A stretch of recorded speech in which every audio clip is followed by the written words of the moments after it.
মাত্র 2 মিনিটে মডিফায়ার একটা বোর্ড কোশ্চেন তোমরা কিভাবে সলভ করবে এবং 5 আউট অফ 5 ক্যারি করবে সেইটা একটু শিখে নাও। তোমরা যারা এইচএসসি 26 এবং 27 ব্যাচের শিক্ষার্থী আছো তোমরা কিন্তু মডিফায়ারে প্রচুর পরিমাণ দুর্বল, বাট আজকের ক্লাস করার পরে জাস্ট 5-6 মিনিট লাগবে পুরো ক্লাসটা আমি যতক্ষণ তোমাদের ইনস্ট্রাকশন দিব, জাস্ট এই ক্লাসটা করার পরে তোমার লাইফে মডিফায়ার নিয়ে কোনো প্যারাই থাকবে না, কারণ মডিফায়ার যথেষ্ট কম্প্রিহেন্সিভ একটা টপিক, আমরা উল্টাপাল্টাভাবে মডিফায়ার শিখি বলে পারি না। তুমি আজকের ক্লাসটা করবা, এরপর থেকে তোমার কলেজের যতগুলো এক্সাম বা বোর্ড এক্সাম তুমি প্রত্যেকটা জায়গায় মডিফায়ারের কোশ্চেন সলভ করতে পারবা উইদিন 5 মিনিট, সর্বোচ্চ গেলে 5 মিনিট, 2 মিনিটের ভিতরে পারবা, বাট সর্বোচ্চ গেলে 5 মিনিট, এবং এখান থেকে তুমি জাস্ট 10টা গ্যাপে তুমি 10টা কারেক্ট অ্যান্সার করতে পারবা এবং 5 আউট অফ 5 ক্যারি করতে পারবা। সো বাই দ্য ওয়ে, আমি তোমাদের হিরামন ভাইয়া পড়াশোনা করতেছি ঢাকা বিশ্ববিদ্যালয় আইন বিভাগ। একটু খেয়াল করো, এখানে আমাদের এরকম একটা কোশ্চেন দেওয়া থাকবে, সেটা হোক বোর্ড কোশ্চেন বা সেটা হোক কলেজের যে কোনো পরীক্ষার কোশ্চেন। সো 10টা গ্যাপ দেওয়া থাকে, 10টা গ্যাপে 10টা কুলু দেওয়া থাকে, ওই কুলু অনুযায়ী আমাদের 10টা গ্রামাটিক্যাল মানে ইউজ করতে হয়, যে আমি 10টা গ্যাপ দিলাম, এই 10টা গ্যাপে 10টা কুলুও দিলাম, ওই কুলু অনুযায়ী ওইখানে কোন তুমি বিষয়গুলো বসাবা, ঠিক আছে, ওই বিষয়গুলো তুমি যদি প্রপারলি ইউজ করতে পারো তাহলে দেখা যাচ্ছে তুমি এখানে 5 আউট অফ 5 পাবে। সো আমাদের প্রথম কাজ, তুমি যদি মনে করো যে তুমি এই কোশ্চেনটা পড়বা না, তোমার কোনো প্রয়োজন নাই কোশ্চেনটা পড়ার, তুমি কোশ্চেনটা পড়ো না, আমি বলবো না যে কোশ্চেনটা পড়ো। তোমার যে কাজটা, যে 10টা গ্যাপ আছে সেই 10টা গ্যাপে কোন 10টা কুলু চাইছে এই জিনিসগুলো ডিটারমাইন করা। সো আমি প্রথম গ্যাপটা পড়ি, আমি সুন্দর করে বুঝাবো, লাস্ট পর্যন্ত দেখলে বুঝতে পারবে, এখন একটু উদ্ভট লাগতে পারে। সো আমাদের প্রথম যে গ্যাপটা আছে, যে use determiner to premodify the noun phrase. So এখানে আমাদের মূলত দেখো, আমরা এখানে কুলু হিসেবে ধরবো সেইটা যেইটার আগে ইউজ মানে লেখা থাকবে, ঠিক আছে, ইউজ এখানে মূলত আছে ইউজ ডিটারমিনার। সো তোমরা অনেকে মনে করবা যে প্রিমডিফাই দ্য নাউন, অর্থাৎ নাউনকে মডিফাই করতে বলছে, অনেকে ভাববা যে ডিটারমিনার ব্যবহার করতে বলছে। মূলত এখানে যেটার আগে ইউজ থাকবে ওইটা আমরা ব্যবহার করব, বা ওইটা আমাদের মেইন ক্লু। সো এখানে আছে ইউজ ডিটারমিনার, আমাদের এখানে ডিটারমিনার ব্যবহার করতে বলছে। সো ডিটারমিনার বলতে অ্যাকচুয়ালি আমরা কোনগুলাকে বুঝি, আমি সুন্দর করে বুঝাচ্ছি। ডিটারমিনার বলতে আমরা জেনারেলি আর্টিকেল বুঝি অথবা ডেমনস্ট্রেটিভ বুঝি। সো আর্টিকেল আর ডেমনস্ট্রেটিভ এই দুইটা মিলা হয় ডিটারমিনার। আর্টিকেল কোনগুলো, এ অ্যান্ড দি, আর ডেমনস্ট্রেটিভ কোনগুলো, দিস দ্যাট দিস দোস। তো অর্থাৎ this that this those, A and the, এই 7টা যে কোনো একটা এখানে বসবে। তো এইগুলো আমি কই পাইলাম, এগুলো পাইলাম আমি তোমাদের একটা সময় পড়াইছিলাম। এখন হয়তো তোমরা ক্লাসটা অনেক দূরে চলে গেছে, আমাদের ইউটিউব থেকে করে নিতে পারবো, আমি ক্লাসের লিঙ্কটা দিয়ে রাখবো, আমাদের কমেন্ট সেকশনে দেখে নিও। সো আমরা বলছিলাম যে ইউজ ডিটারমিনার, এই ডিটারমিনার শব্দটা যদি কোনো জায়গায় থাকে আমরা চোখ বন্ধ করে ওইখানে ডেমনস্ট্রেটিভ বসাবো, আর্টিকেল বসাবো। ডেমনস্ট্রেটিভ বলতে দিস দ্যাট, তারপরে দিস ডোর্স, আর আছে তোমার আর্টিকেল মানে এন দি, এই 7টার যে কোনো একটা বসাবো। অর্থাৎ আমার হয়ে গেল এই গ্যাপটা, আমি এই 7টার যে কোনো একটা বসাবো। তারপরে কি আছে দেখো, ইউজ অ্যান ইনফিনিটিভ ফ্রেজ। এখন ইনফিনিটিভ ফ্রেজ মানে কি তোমাদের আমি পড়াইছিলাম। ইনফিনিটিভ ফ্রেজ আমাদের 2 নাম্বার ক্লুতে আছে, 2 প্লাস ভার্বের বেস ফর্ম প্লাস একটা বা দুইটা ওয়ার্ড, ঠিক আছে। 2 প্লাস ভার্বের বেস ফর্ম দিলে ইনফিনিটিভ হয়। এখন ইনফিনিটিভ হইলে তো তোমার হবে না, এখানে ফ্রেজ ব্যবহার করতে বলছে, এরপরে জাস্ট আমরা একটা এক্সট্রা ওয়ার্ড বসাই দিব, তাইলে কিন্তু আমাদের ফ্রেজ হয়ে যাবে, ক্লিয়ার। তারপরে আমাদের 3 নাম্বার আছে প্রিমডিফাই দ্য নাউন। আমি কি বলছিলাম, প্রিমডিফাই দ্য নাউন, অর্থাৎ নাউনকে মডিফাই করতে পারে কে, অ্যাডজেক্টিভ। আমরা দেখো আমাদের 2টা সেগমেন্ট থাকবে, প্রি আর পোস্ট। আমরা প্রি পোস্ট দেখবো না, মডিফাই, ঠিক আছে। যেমন মডিফাই দ্য নাউন আমি এখানে সুন্দর করে বুঝাইছিলাম, আমি একটু দেখাই, যে কোনো একটা জায়গায় যদি অ্যাপোজিটিভ ব্যবহার করতে বলে আমরা একটা অ্যাডিশনাল ইনফরমেশন নাউন ভার্ব এই সেগমেন্টে ব্যবহার করবো। পার্টিসিপল ব্যবহার করতে বলে ভার্বের সাথে আইএনজি যুক্ত ফর্ম ব্যবহার করবো। ইউজ অ্যান্ড অ্যাডভার্বিয়াল ফ্রেজ ব্যবহার করতে গেলে এই কয়েকটা স্ট্রাকচারের যে কোনো একটা ব্যবহার করবো। প্রিমডিফাই দ্য নাউন, এখন পিরিয়ক পোস্টক ওইগুলো আমরা দেখবো না। মডিফাই দ্য নাউন ব্যবহার করতে বললে আমরা চোখ বন্ধ করে অ্যাডজেক্টিভ ব্যবহার করবো, কারণ নাউনকে মডিফাই করতে পারে অ্যাডজেক্টিভ। প্রেপোজিশনাল ফ্রেজ ব্যবহার করতে বললে আমরা এমন একটা ফ্রেজ ব্যবহার করবো যেটা তোমার বেসিক্যালি শুরু প্রেপোজিশন দিয়ে শেষ নাউন দিয়ে। তারপরে আমরা যদি ডিটারমিনার ব্যবহার করতে বলে আমরা এইগুলোর যে কোনো একটা ব্যবহার করবো। কোয়ান্টিফায়ার ব্যবহার করতে বলে এইগুলোর যে কোনো একটা ব্যবহার করবো, 1 2 3 4 সাম মেনি সেভারাল। তারপরে এখানে আমি এখানে অনেক কিছু শিখাইছিলাম তোমাদেরকে। ইন্টেন্সিফায়ার ব্যবহার করতে বললে ভেরি, সো, টু, এক্সট্রিমলি, এইগুলো ব্যবহার করবো। এখান থেকে 100% কমন। যদি পসেসিভ ব্যবহার করতে বলে, পসেসিভ ব্যবহার করতে বললে মাই, আওয়ার, ইয়োর, হিজ, হার, দেয়ার, এই যা পড়াইছি 3টা স্লাইডে পুরো মডিফায়ার এ টু জেড শেষ। নাউন অ্যাডজেক্টিভ ব্যবহার করতে গেলে আমি যেখানে আমাদের নাউন অ্যাডজেক্টিভ ব্যবহার করতে পারবো ওই গ্যাপে আমি একটা নাউন বসাই দিয়ে আসবো। আমি জাস্ট এখানে সব কিছু আছে, আমি তোমাকে বুঝাচ্ছি। ইনফিনিটিভ ব্যবহার করতে বললে এই যে 2 প্লাস ভার্বের বেস ফর্ম, একটু আগে যেটা দেখাইলাম, এই যে 2 প্লাস ভার্বের বেস ফর্ম, আর এটা যদি ইনফিনিটিভ ফ্রেজ হয় তাহলে এরপর একটা এক্সট্রা ওয়ার্ড বসাইতে হয়। আর পোস্ট মডিফাই দ্য ভার্ব, তারপরে অ্যাডভার্ব, পোস্ট মডিফাই আর প্রি মডিফাই দ্য অ্যাডজেক্টিভ, এগুলো ব্যবহার করতে বললে আমি অ্যাডভার্ব ব্যবহার করবো।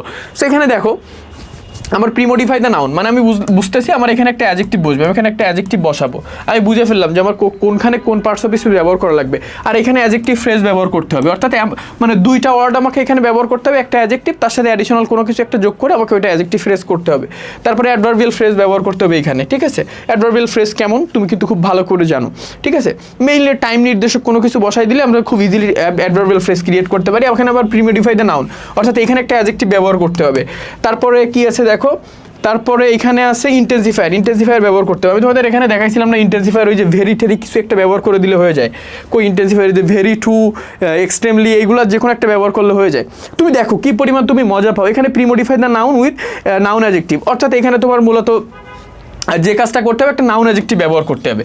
তারপরে কি, তারপরে এখানে আছে প্রিমোডিফাই দ্য নাউন উইথ এই যে পসেসিভ, এখানে একটা পসেসিভ ব্যবহার করতে হবে, উইথ বা ইউজ যেখানে থাকে সেটা ব্যবহার করবো। আবার এখানে আছে প্রিমোডিফাই দ্য ভার্ব, এখন প্রিমোডিফাই দ্য ভার্ব মানে অ্যাডভার্ব, আমি তোমাদের একটু আগে দেখাইলাম।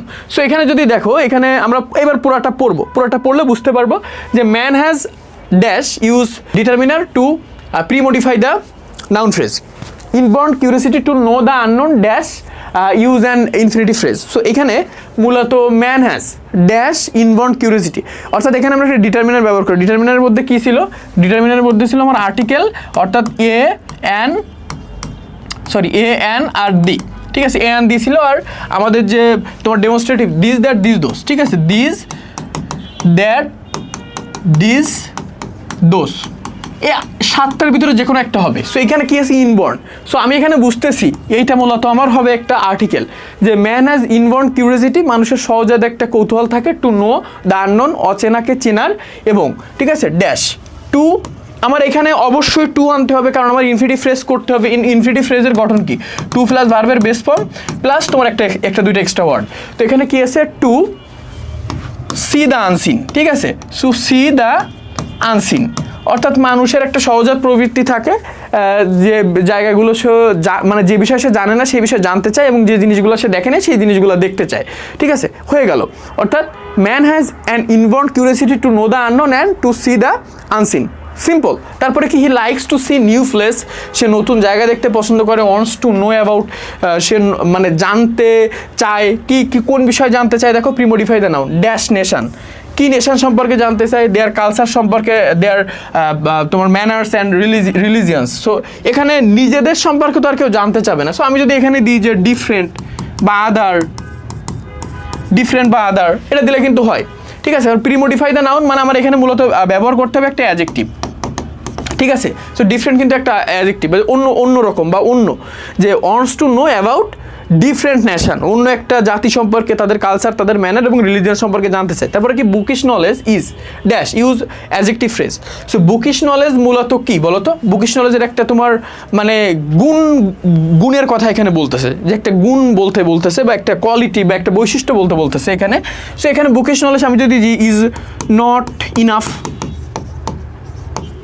যে বুকিশ নলেজ পর্যাপ্ত নয়, অর্থাৎ আমরা বই পড়ে যে জ্ঞান পাই এই জ্ঞানগুলো কিন্তু পর্যাপ্ত না, আসলে পর্যাপ্ত নয়। তুমি বইয়ে একটা পড়তেছো, বাট তুমি একটা জায়গায় ঘুরতে যেয়ে দেখবা যে একটা ডিফারেন্ট সিনারিও। সো ক্লিয়ার, আমরা কি বুঝতে পারলাম যে bookish knowledge is not enough, adjective phrase কিন্তু হয়ে গেল। তারপরে কি, in order to have practical নলেজের জন্য on has to go for travelling, একজন মানুষের তোমার ট্রাভেলিং করতে যাওয়া বা ভ্রমণের যাওয়াটা কিন্তু অত্যন্ত বেশি গুরুত্বপূর্ণ। ড্যাশ ইউজ অ্যাডভার্বিয়াল ফ্রেজ, এখানে একটা অ্যাডভার্বিয়াল ফ্রেজ ব্যবহার করতে হবে, ঠিক আছে। People had to suffer much for traveling as they did not have dash transport, অর্থাৎ একটা সময়ের মানুষজনের কথা বলতেছে যখন মানুষজনকে ট্রাভেলের জন্য প্রচুর পরিমাণ সাফার করা লাগতো, কারণ তখন কোনো আধুনিক ট্রান্সপোর্ট বা তোমার যে যাতায়াতের ব্যবস্থা ছিল না বা গাড়িগুলো কিন্তু ছিল না। সো এখানে মূলত আমি যদি বলি ইন এনশিয়েন্ট ডেস, অর্থাৎ প্রাচীন কালে, তুমি এটা মূলত অ্যাডভার্বিয়াল টাইম, ঠিক আছে, অ্যাডভার্ব অফ টাইম অর্থাৎ সময় নির্দেশক adverb. So in ancient days, প্রাচীনকালে তোমার পিপল হ্যাড টু সাফার, মানুষকে অনেক সাফার করা লাগতো ট্রাভেলিংয়ের জন্য, কারণ সেই সময় তাদের কোনো ডিজিটাল ট্রান্সপোর্ট ছিল না। প্রিমোডিফাই দ্য নাউন, অর্থাৎ এখানে একটা অ্যাডজেক্টিভ ব্যবহার করতে হবে, ডিজিটাল একটা অ্যাডজেক্টিভ। কেমন ট্রান্সপোর্ট, ডিজিটাল ট্রান্সপোর্ট বা আধুনিক আমাদের যে পরিবহনের যে ব্যবস্থা আছে বা আধুনিক যে গাড়িগুলো, এই কথাগুলো কিন্তু বোঝানো হচ্ছে, ঠিক আছে, ডিজিটাল ট্রান্সপোর্ট ছিল না। তারপরে কি, nowadays travelling has become much easier and comfortable for the innovation of aeroplane, buses, ships, speed train etcetera. অর্থাৎ বর্তমান সময় ট্রাভেল করাটা খুব বেশি পরিমাণ কিন্তু ইজি হয়েছে, ঠিক আছে, অ্যান্ড কমফর্টেবল বা আরামদায়ক হয়েছে ফর দ্য ইনোভেশন অফ কিসের ইনোভেশন বা উদ্ভাবনের কারণে, অ্যারোপ্লেনের কারণে, বাসের কারণে, শিপ বা তোমার জাহাজের কারণে, তারপরে স্পিডি বা গতি সম্পন্ন ট্রেনের কারণে। তারপরে কি ট্রাভেলিং প্লেসে dash use an intensifier two premodify the adjective. Intensifier বলতে কি আমরা ওখানে দেখলাম না যে ভেরি, টু, এক্সট্রিমলি, তো আমি এখানে ভেরি দিতে পারি, ঠিক আছে, যে very important role in acquiring knowledge, অর্থাৎ ট্রাভেলিংটা মানে অ্যাকোয়ারিং বা জ্ঞান আহরণের জন্য অত্যন্ত বেশি গুরুত্বপূর্ণ। তারপরে কি so the student for dash tour, so the students go for, so the student go for dash tour which also helps to remove premodify the noun with positive, মূলত পজিটিভ ব্যবহার করতে হবে, বোর্ডম অফ স্টাডি। অর্থাৎ আমি যদি এখানে বলি so the student go for study tour, শিক্ষা সফরে যাওয়া প্রয়োজন, স্টাডি ট্যুর। এখন আমি বলছিলাম যে যদি নাউন অ্যাডজেক্টিভ ব্যবহার করতে বলে, সো আমরা পাশাপাশি দুইটা নাউন বসাবো, অর্থাৎ একটা নাউন বসাবো এখানে, ঠিক আছে, পাশাপাশি দুইটা নাউন বসলে প্রথমটা অ্যাডজেক্টিভ হয়ে যায়। সো স্টাডি কি, স্টাডি কিন্তু একটা নাউন, সো এই স্টাডি নাউন, এই ট্যুরও নাউন, সো ট্যুরের আগে স্টাডি বসছে, অর্থাৎ এটা একটা অ্যাডজেক্টিভ হয়েছে। সো আমার ফুল ক্লাসটা দেখে নিও, ফুল ক্লাস কমেন্ট সেকশনে দিয়ে রাখবো, তাহলে বুঝতে পারবো কতটা ইজিলি তুমি এগুলো সলভ করতে পারো। খুব সিম্পল, জাস্ট এই স্লাইডটা একটু কালেক্ট করে নিও। টু রিমুভ, ঠিক আছে, এখানে মূলত পসেসিভ ব্যবহার করতে বলছে। এখন কাদের, দেয়ার, ঠিক আছে, দেয়ার হবে। পসেসিভ কোনগুলা ছিল, এখানে একটু খেয়াল করলে তুমি দেখতে পাবা পসেসিভ ছিল কোনগুলা। পসেসিভ কই গেলি ভাই, এই যে my, our, his, her, their, its, ঠিক আছে, এখানে মূলত দেয়ার মানে স্টুডেন্টদের, তাদের, ঠিক আছে, তাদের যে বোর্ডম অফ স্টাডি, অর্থাৎ পড়াশোনার বিরক্তি থেকে বাঁচার জন্য তাদের আর কি ট্যুর দেওয়া প্রয়োজন, এই জিনিসটা কিন্তু বুঝাইছে। তারপরে কি আছে দেখো, in fact everyone should travel to develop practical knowledge, অর্থাৎ মানে বস্তুত অর্থে সবারই ট্যুর দেওয়া প্রয়োজন বা ঘোরার প্রয়োজন প্র্যাকটিক্যাল নলেজের জন্য, মানে প্র্যাকটিক্যাল নলেজের ডেভেলপমেন্টের জন্য, which can not be acquired, যেটা মূলত অর্জন করা সম্ভব নয়, বাই সিটিং মানে কোথায় বসে বসে। আমি যদি বলি ভাই সিটিং অ্যাট ক্লাসরুমে বসে বসে, যেটা মূলত অর্জন করা সম্ভব নয়। সো তুমি দেখো, তুমি জাস্ট আমার ওই ক্লাসটা যদি করো, কমেন্ট সেকশনে দিয়ে রাখবো, আর এইরকমভাবে যদি প্র্যাকটিস করতে পারো কুলু ধরে তোমার মানে কোনো ধরনের কোনো সিঙ্গেল প্রবলেম কিন্তু অ্যারাইজ করবে না মডিফায়ারে কিন্তু তুমি বস থাকবা। মডিফায়ার যথেষ্ট ইজি একটা টপিক, আমরা বুঝি না, পারি না, আমরা যথেষ্ট ভালনারেবল ভাই, এইগুলো হইলে তো হবে না। এইচএসসি লাস্ট টাইমে প্রচুর পরিমাণে পড়তে হবে, ঠিক আছে। সো এইভাবে তুমি কিন্তু ভালো করে একটা প্রিপারেশন নিতে পারো। সো 26-27 ব্যাচ সামনে পরীক্ষা, তোমরা যারা নিজেরা প্রিপারেশন নিতে পারবা ভালো, আর যারা নিজেরা প্রিপারেশন নিতে পারবা না, ভাইয়াদের সাথে প্রিপারেশন নিতে চাও, কোনো টিচারের হেল্প লাগে, তোমরা আমাদের কাছে প্রিপারেশন নিতে পারো। তোমাদের এইচএসসির ইংলিশ বলো, বাংলা বলো, আইসিটি বলো, ঠিক আছে, সব কিছু আমরা পড়াই, ইকোনমিক্স বলো, সব পড়াই। 26-27 তোমাদের ইংলিশ, বাংলা, আইসিটি, ইকোনমিক্স, তারপরে পিএড বিষয় সব আমরা পড়াই। তোমরা চাইলে 26 ব্যাচের বাচ্চা কাচ্চা এই কোর্সে এনরোল করতে পারো। সামনে তোমাদের এইচএসসি পরীক্ষা, মাত্র 60 দিনের টার্গেটের এই কোর্সে তোমার ইংরেজি, বাংলা, আইসিটি 3টা সাবজেক্টের 500 মার্কের পূর্ণাঙ্গ প্রিপারেশন কভার করানো হবে। প্রত্যেকটা টপিক এইভাবে ধরে পড়ানো হবে। 500 মার্কের একটা বই থাকবে মাত্র 60 দিনের ভিতরে।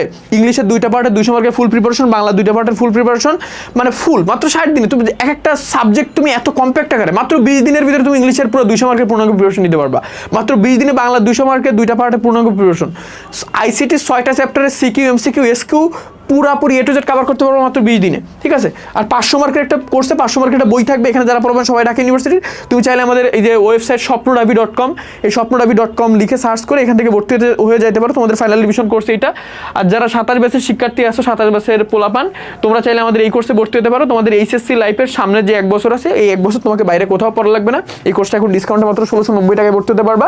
ইংরেজি, বাংলা, আইসিটি 3টা সাবজেক্ট 500 মার্কের পূর্ণাঙ্গ প্রিপারেশন, 500 মার্কের একটা বই থাকবে। এখানে যারা পড়বেন সবাই ঢাকা ইউনিভার্সিটির, যথেষ্ট কম্প্যাক্ট আকারে পড়ানো হবে। এখন মাত্র 1690 টাকায় ভর্তি হতে পারবা। তোমার পুরো 6 মাস 7 মাস ব্যাপী একটা কোর্স, আরও অনেক বেনিফিট, ঠিক আছে। সো এই হচ্ছে ব্যাপার। আমাদের পেজে মেসেজ করলে বা আমাদের কমেন্ট সেকশন চেক করলে এখানে ওয়েবসাইটের লিঙ্ক দেওয়া থাকবে, বা আমাদের পেজে মেসেজ করে নিতে পারো। তোমাদের জন্য শুভকামনা থাকলো, ভাইয়া ভালো থাকো। ইকোনমিক্স কোর্সও আছে, কোনো প্যারা নেই। আর এইভাবে পড়ো, ইংলিশ যথেষ্ট সহজ, ইংলিশ যথেষ্ট ইজি একটা সাবজেক্ট। আমরা তোমাদের সাথে আছি, ঠিক আছে ভাইয়া। একটু ভালো করে পড়াশোনা করলেই লাইফে ভালো করা পসিবল, ঠিক আছে। কারণ বর্তমান টাইমে পোলাপান পড়াশোনাই করে না। 100 জন স্টুডেন্টের ভিতরে 5 জন স্টুডেন্ট পড়াশোনা করে, এর বাইরে কোনো স্টুডেন্ট পড়াশোনাই করে না। সো তুমি যদি 5 জনের ভিতরে আসতে পারো, তাহলে তোমার লাইফে কিন্তু যথেষ্ট পরিমাণ বেটার কিছু করতে পারবা, অনেকের তুলনায় অনেক ভালো করতে পারবা। সো তোমাদের জন্য শুভকামনা। যারা পড়াশোনা করো, প্রচুর পরিমাণে পড়ো, ভালো করে পড়ো, লাস্ট টাইমে প্রচুর ডেডিকেশন দাও। 26 ব্যাচ ফাইনাল রিভিশন তো দেখাইলাম, প্রচুর কম্প্যাক্ট আকারে আমরা তোমাদের পড়াবো। 27 ব্যাচ ফুল 1 বছর আমাদের সাথে তুমি তোমার পুরো জার্নিটা কভার করতে পারবা। তোমাদের প্রি অ্যাডমিশন আছে, অনেক কিছু তোমাদেরকে ঢাকা ইউনিভার্সিটি ট্রান্সফার জন্য কম্পিটেন্ট করে চলবো। 26 27 প্রত্যেকটা সিঙ্গেল স্টুডেন্টের। তোমরা মনে করতেছো পারবা না, ভাই তুমি পারবা, তোমাদের সম্ভব, ঠিক আছে? You have the ability, so just you can make it happen যদি তুমি পরিশ্রম করো, ঠিক আছে? You have to do hard work, nothing else. You have to do hard work, nothing else. Tata.